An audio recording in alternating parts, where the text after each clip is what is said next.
Okay, बिस्मिल्लाहिर्रहमानिर्रहीम। Exercise क्या है? एक्सरसाइज है 3.6 और क्वेश्चन नंबर है 3। आपसे कह रहे आप प्रूफ करो, प्रूफ दैट, क्या साबित करो? क्यू अपान पी एल्फा और बीटा, बीटा और एल्फा इक्वल्स टू 0। इक्वेशन आपको क्या दिया है? इक्वेशन दिया है P T square plus Q T plus Q equals to 0। ये इक्वेशन दिया है। हाँ, 2 दफा हुआ है, वीडियो भी हुई है, बस ठीक है।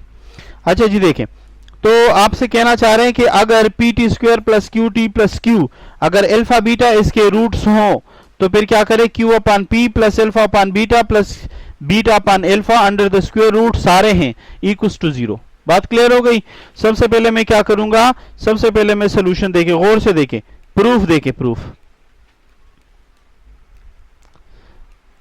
एज यू नो, हम जानते हैं, हाँ जी, क्या जानते हैं कि ऊपर वाली इक्वेशन में सम ऑफ द रूट्स किसके बराबर है? सम ऑफ द रूट बराबर है माइनस क्यू अपान पी, और प्रोडक्ट ऑफ द रूट्स किसके बराबर है? Q upon P. एतराज तो नहीं है? नहीं है। अब हम करते हैं इसका लेफ्ट हैंड साइड लेते हैं। अगर लेफ्ट हैंड साइड 0 के बराबर आया, राइट साइड 0 है ना, तो आंसर क्लियर हो जाएगा। अगर नहीं आए तो बस गलत होगा। फिर वो कहते हैं आप साबित कर दे कि ये पूरा 0 के बराबर है। बात क्लियर है? ओके, अब देखें, now consider the left hand side, consider the left hand side. Left hand side है Q upon P alpha upon beta, beta upon alpha. अब आप 0 नहीं लगाएंगे क्योंकि अभी आप साबित कर रहे हैं ना। अब जरा देखें, और ये भी याद रखें कि ये माइनस क्यू अपान पी है और ये क्यू अपान पी है। सबको समझ में आ रहा है कि नहीं? ओके, अब जरा देखें, क्यू अपान पी को अपनी जगह लिखें और इसको अलग अलग करें। अगर कोई कह सकता है कि मैं अलग नहीं कर सकता तो मुझे बताएं, कर सकता हूं मैं? अगर आप नहीं करना चाहते हैं तब भी कोई प्रॉब्लम नहीं, अगर आप करेंगे तो अच्छा लगेगा। अब जरा देखें, क्यू अपान पी अपनी जगह छोड़ दे, इसका एलसीएम ले ले। Under root alpha under root beta LCM रहा। ये बताएं, अंडर रूट बीटा के साथ कैंसिल, अंडर रूट एल्फा के साथ मल्टीप्लाई होगा तो ओनली एल्फा बनेगा। ये बात सच है ना? अंडर रूट 2 अगर अंडर रूट 2 से मल्टीप्लाई करेंगे तो 2 बनता है ना। बोलिए, देखो 2 अंडर रूट 2 आंसर 2 आता है ना। तो अगर अंडर रूट एल्फा हो तो एल्फा ही आएगा। ये तो छोटे बच्चों वाले सवाल है ना भाई, अब्दुल रहीम साहब। ओके, और इसी तरह अगर मैं इस एल्फा को एल्फा से कैंसिल करूं तो अंडर रूट बीटा के साथ फिर बीटा बनेगा। हाँ जी, अब जरा मुझे बताएं कि अगर इसको यूं लिखा जाए तो किसी को एतराज होगा? कैसे?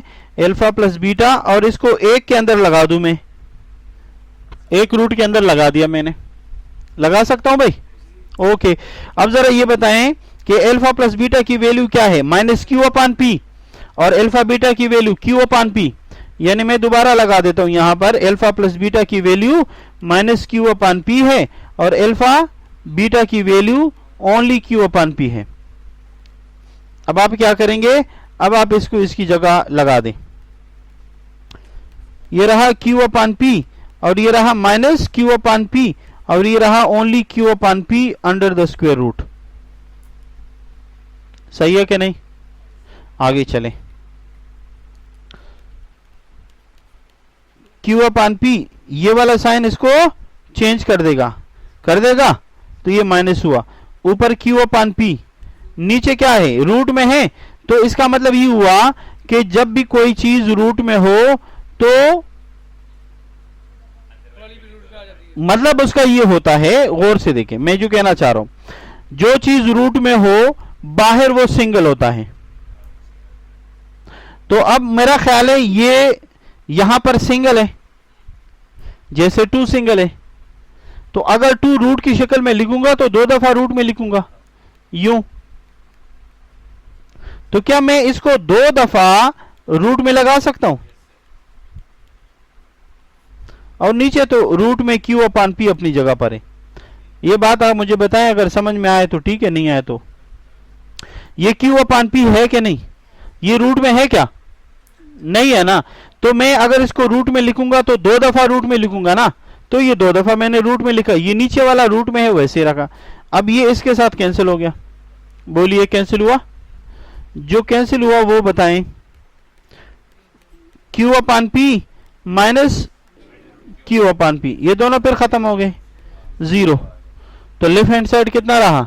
राइट हैंड साइड 0 ही था ना, तो हेंस प्रूव्ड।